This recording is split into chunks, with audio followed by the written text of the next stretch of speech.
والضحى والليل إذا سجى ما ودعك ربك وما قلى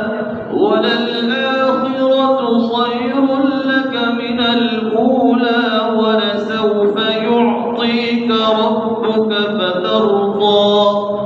ألم يجدك يتيما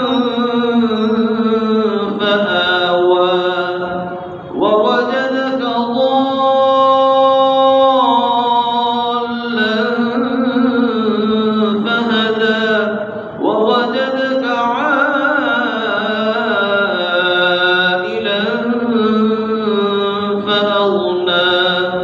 فأما اليتيم فلا تقهر وأما السائل فلا تنهر وأما بنعمة ربك فحدث.